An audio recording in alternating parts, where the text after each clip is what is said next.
Wherever you might be right around Australia, hello to you. This is NBL Overtime. It's very simple to get involved. Hashtag NBL Overtime via all our socials. Week 2 in the books. Adelaide are back. They're ready to fire up. And we've got the full crew back on deck. Homicide, hello to you, my man. What's going on? I'm excited. How are you doing? Plenty to talk about. Let's get into it. Hey, and the man who just been on a junket, but he firsthand watched history unfold in Phoenix. Liam Santamaria, how you doing? I'm good, man. I'm good. My head's spinning. I'm not sure what day it is, but there's a lot going on.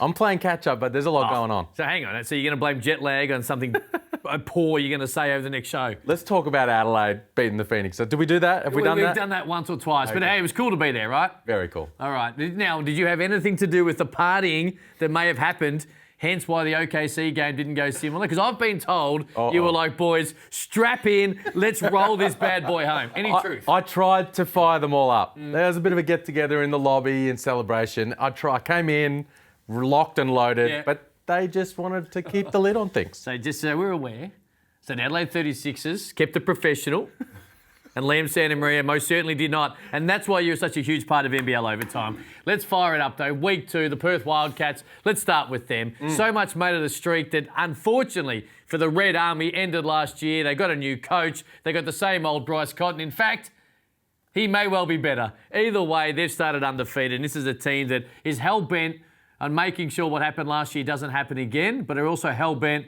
on starting their own history, and so far, so good. Yeah, it's been a good start. 3-0, of course. First 2 at home, and then they went on the road last night and they got the job done against the Taipans.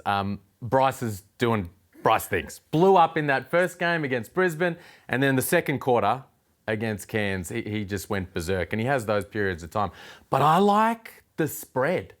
They had 6 guys with 8 or more points in the win over Illawarra, and they had 5 in double figures last night. So really good early signs for the Wildcats. No Webster, no Thomas, no worries. And they belted Cairns. Let's not gloss over it. They belted them after the first quarter. This is a team that is really deep. Here's what I liked about that. Shout out to Todd Blanchfield for his 350th game. He came out, hit a bunch of threes, set the tone.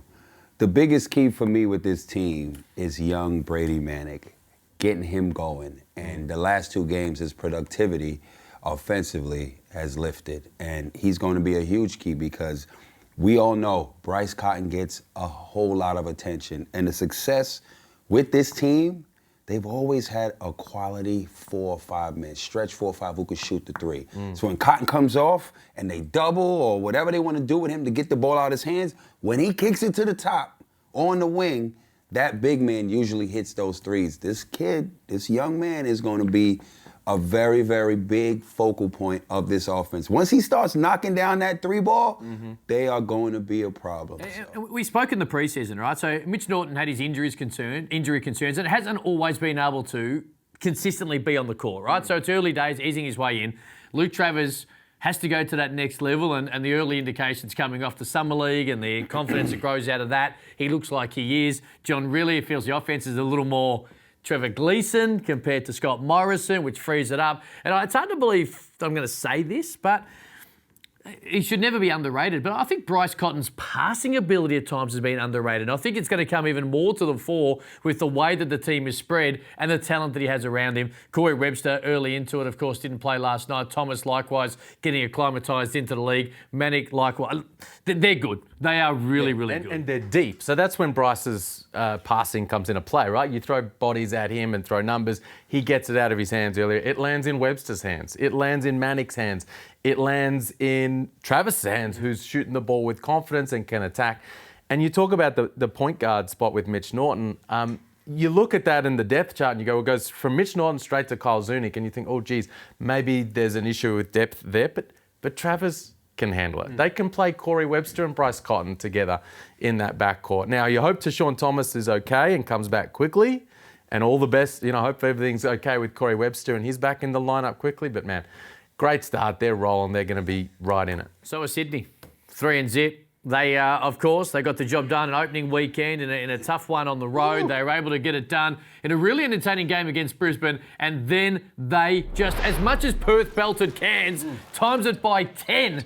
The Sydney Kings roll on in. And there's been some ugliness In the first half, in some big games between the Kings and United, it was a total opposite this time. You and I were both in the arena, Homicide, for this one. This was a belting. And we're going to show some stats in a moment. Whatever the stats show, whatever the final quarter shows, whatever it tells us on paper, as we have a look at some of these numbers from possibly the worst quarter of basketball Melbourne United has ever thrown up, it felt worse than that, Homicide, being in the joint, didn't it? Yeah, it really did. Last year, it was the complete opposite. Sydney came in and it pretty much, I'm pretty sure the numbers would be, if not equivalent, close. Yes, They beat him by 40. Right? Right, they beat him Yeah. by 40. So, me personally, with this game, it just didn't show up. They got outplayed in every facet of the game. These games happen.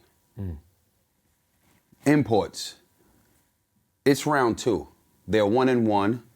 I'm not getting on nobody this Hang early. on. Before we get to Melbourne United, talk to me about Sydney. Let's talk about Sydney. Let's talk about Sydney first. Xavier Cooks. I think one of us as well picked him for MVP of the league. I got you. Okay, there we go, Liam.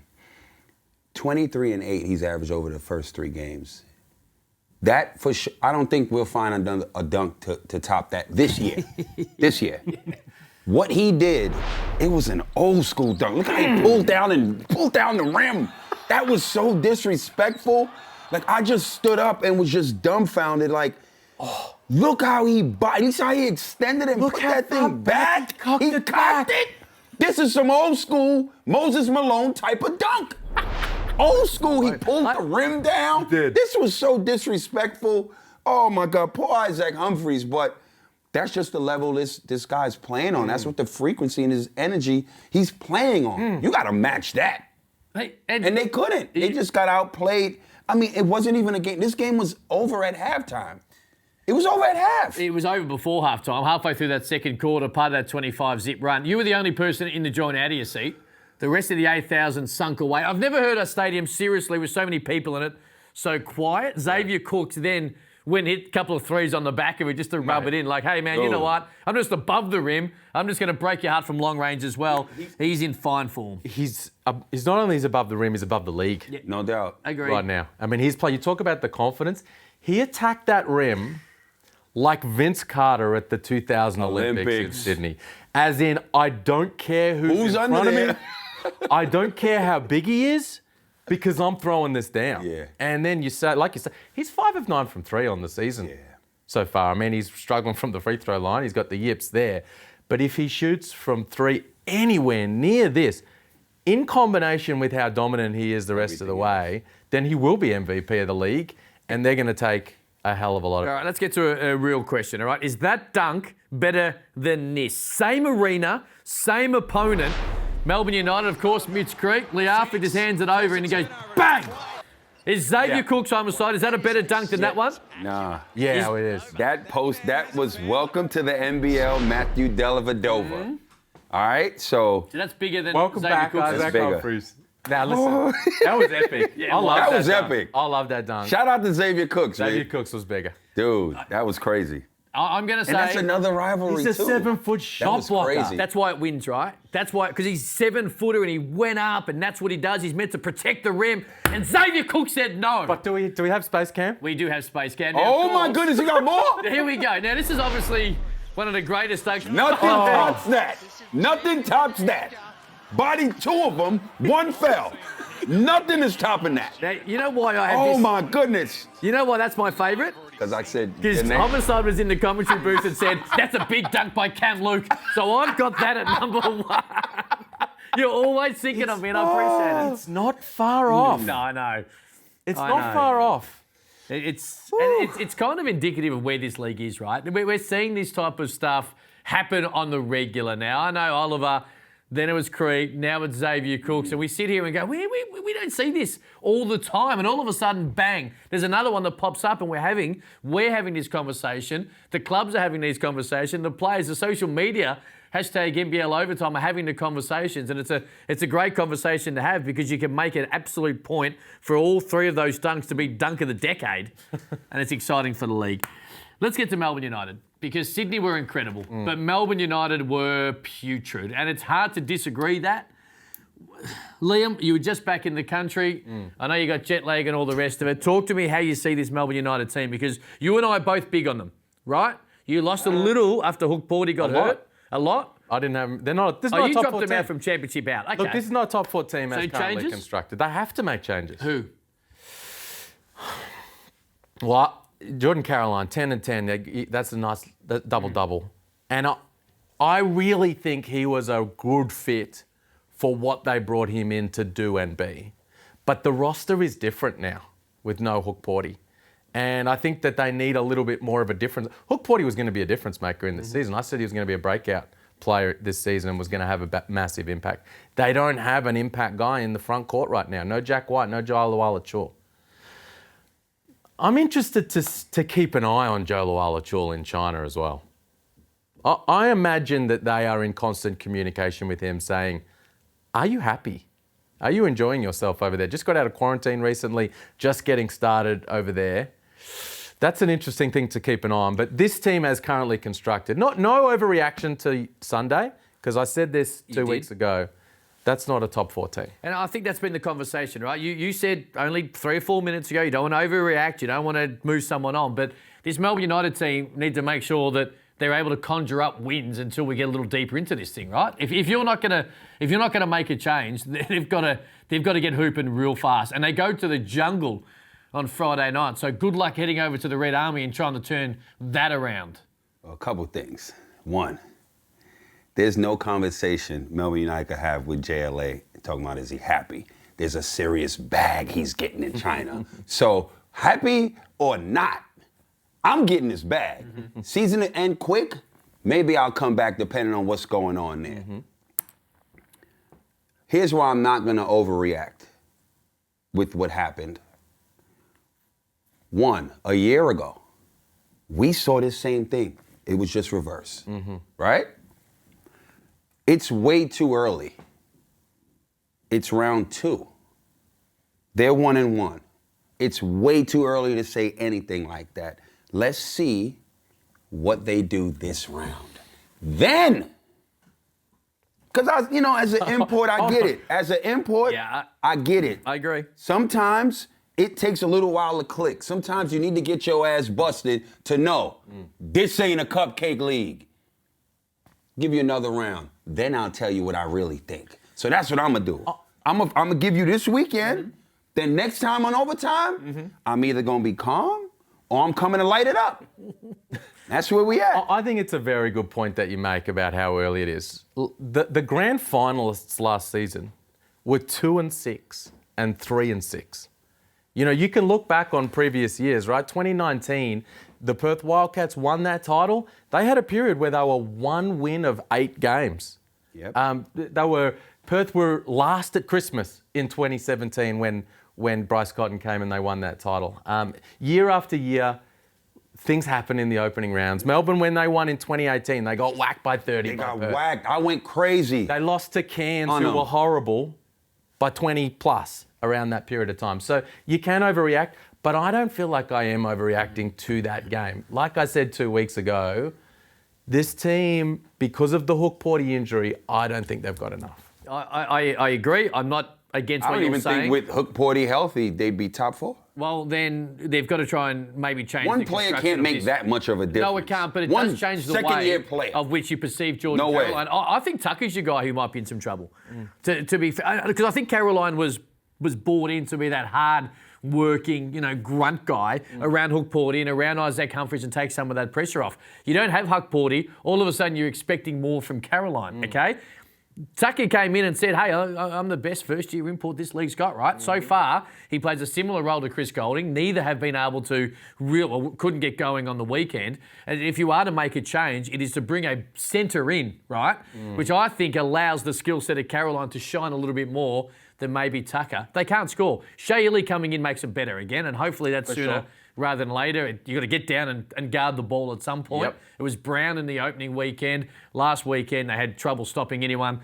Walton Jr. was just able to get to wherever he wanted. I know he didn't score a great deal, but Had he a just had day that off. Had a feeling. day off. Afternoon off. Didn't have to. But That game was over at Agreed. midway in the second. I agree, but He had to do he nothing. was still in total control of that ball game, Full right? control. Statistics made not a top. He was just in total control, which isn't as easy when you've got Shea Ely back there. I'm all for giving him another week, but if they go to Jungle and get belted, is it Tassie on Sunday? Yes. If they go 1-3, then they've got to be able to change it mainly because of the Hook Porty Well, situation. let's not forget, they tried to make the change. Well, they did. They tried to bring Joe Chi in, so- and that would have meant dropping someone out of the roster. So it's already front of mind. It's well and truly front of mind. It has to be. All right, let's get to a break. We might get to Aaron Baines and the Bullets on the other side of this because they have had a disappointing start to the year. I don't mean Baines, I mean the Bullets. They're zipping 3. NBL Overtime, you can get involved. Hashtag NBL Overtime. Hit us up. There's the socials. Quick break. Plenty more on the other side of this.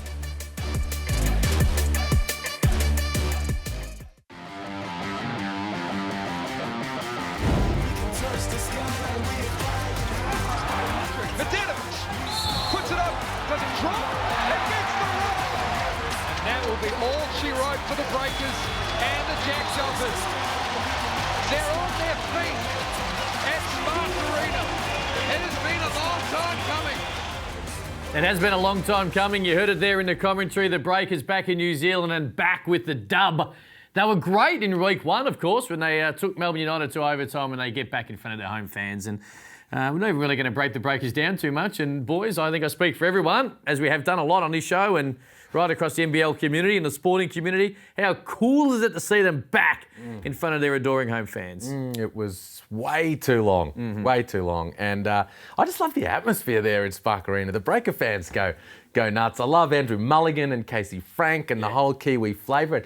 And I think this team actually is going to cause some teams some problems this season. I agree with you. They got the right mixture of imports for what they're trying to do down there. I like the next star. I like Liafa, the addition to Liafa. He hit some key shots down the stretch of that game. Vodanovic is there. Look, man, we all hype for him. We don't care what happens this season, but just the fact that it's been over like a year and a half, they haven't had home games in front of their home fans, so it was just a beautiful thing to see. And for them to get the win was even better. I know you want to move on. I want to get in early on this. I think they're going to be like the Tasmania of last season, this team. I'm not saying they're going to go all the way to the grand final and have a fairy tale, but they're going to be tough to score on. Yep. It's going to be a grind. You're really going to have to earn your wins over them. And you're going to have a hard time winning over in New Zealand. I agree with you. I think they'll be in the Da Vinci Code playoffs in the top 6. I don't think they'll make the top 4, but I think they'll play a playing game. I really like it. Will McDowell-White, we've mentioned it a couple of times when he said on the huddle and the numbers he threw. Now, I didn't see a great deal of last week. He's on one leg right now. He was really good in the opening game, and we speak about guys who statistically, if it may not show up, just controlling the game, and that's what McDowell-White did. Now, stats, he looked pretty nice actually, to be fair, in week 1, but his control of the game and the way he started the season, although I think he is sort of limping his way through, been very impressive. I like him. I'm going to be honest with you. If you make the top 6, do not... It's one game. Anything can happen. Anything can happen. Trust me. I was on that team that were. people wrote us off. We went to Perth and did the unthinkable. So you make the top 6. If you're in 3rd or 4th place, playing that 5th or 6th team, don't think it's going to be easy. By the unthinkable, did you mean the win or the mohawk you had freshly bleached going into that game? I don't bleach my hair, but just the win, man. Like... Hey, one of the Don't most sleep. iconic games. Don't sleep. In history. That game is the reason you and John really are back in the league in a big way, man.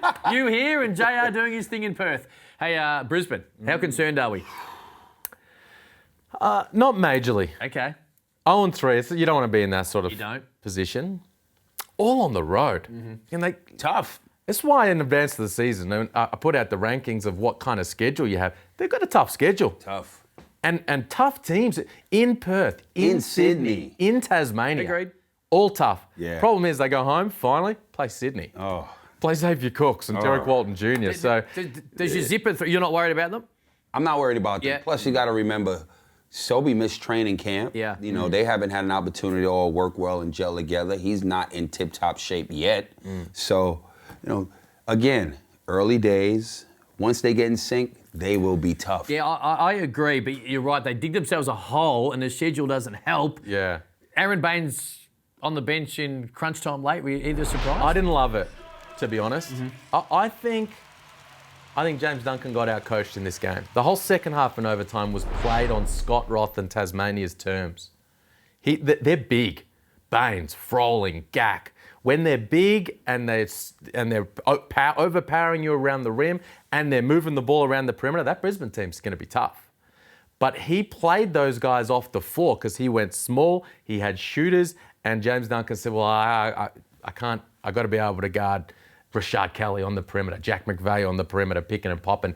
And Scott Roth, with his rotations and the way those guys played, he played Aaron Baines off the floor. And you've got to, they were very reactive, Brisbane, as a result, and they didn't play to their strengths. All right, let's get to something remarkable. Santa's watching. Is this the US edition, or did you actually watch some stuff while you were here? Take it away, my man. What do you got? I have been watching. We're going to start with the Bullets in Sydney. Here's Bainesy, lines it up, and just falls a little short. And I love it. The guys on the bench, when they see him on themselves on the scoreboard, they know what you're talking about. Watch Modi Mayor. Watch Modi over here. You ready? He's going to get his slide to the right. Slide to the left. Slide. Rear contest. What? Yeah. Rear contest. Yeah. Come on, Modi. Come on, you can't do that. Hey, You know how the Kings tend to take the Hawks' best players? Oh, no. You can see it happen. Is this a prediction for NBL 24? You can see it. And here's Mango. He's having a good time. He's trying to get amped with the fellas, and he's like, come on, Tyler Harvey. Can you see me up here? Can you see me up here, big fella? Trying to get it going, Mango. Having a good time. Big smile. And watch LT here after the buzzer. Got it. Bang! Just having a little fun. And then here does it, Keanu. Oh, come on, Keanu. That was about to be SportsCenter top 10, and it just didn't play. Hey, just on my man Keanu Pinder. Oh, you finished yet? I'm finished. What a year. He's had a great start to the Oh, year. he I sure said he has. was I remember you and Gazy tried to rip me down Not last me. year. Not me. Was it just It was Gazy, was Gaze. it? What did Gazy know? I said, man, this guy's about to explode, and he has. Hey, It's it's the great to goat. I won't hear it. I won't hear it. Just joking, Andrew. He was on the same junket as you over there in the NBA, Gaze was a NBL man. Just quickly, speaking of junkets, when anyone leaves this country and attaches themselves on someone else's dime, and you're doing a great job in the commentary team, you do have to understand you're representing Australia, right? Uh-oh. Yeah, Liam Santa Maria. I know you're in the desert, my man, but come on, let's have a look at this. Oh, no. Look at this. There you are, doing a great job. You're in thongs. Come on, man. Come on. I know you're out and about and you're relaxed, but you're going over there, you're representing Australia. come on. You're representing the league. You're representing NBL Overtime, and you're wearing the $15 Havana. Just put some closed-toed bad boys What on. a stitcher. Even if it was some Jordan 4s, I would have did copped that it. vision come And that's from? how I get that stuff. Let's get to a break. Yes or no, and a look toward week number 3 on the other side of this. Overtime.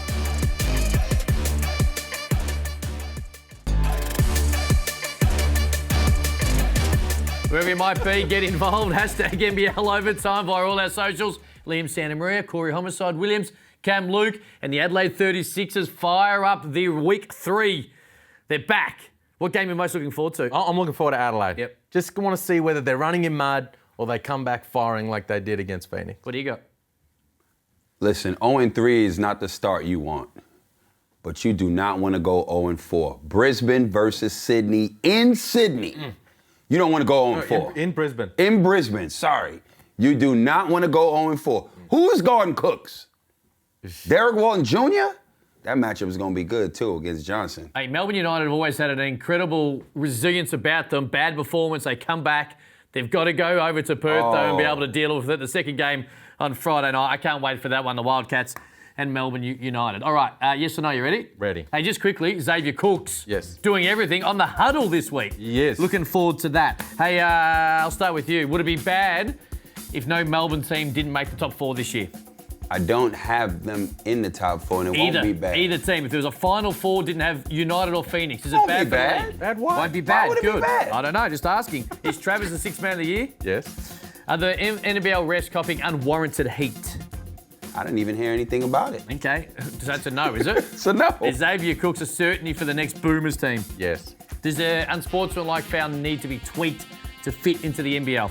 No. This is a question for both of us and all of us, and in fact, everyone out there. Both of us. Should NBL Overtime have their own basketball card? Of course, Tops have done a deal with the NBL. There should be an NBL Overtime card, right? I think so. We all saying yes? Yes. Beautifully done. Hashtag NBL Overtime to get involved if you want one. I've got something massive for next week. Huge. God. See you then. Goodbye.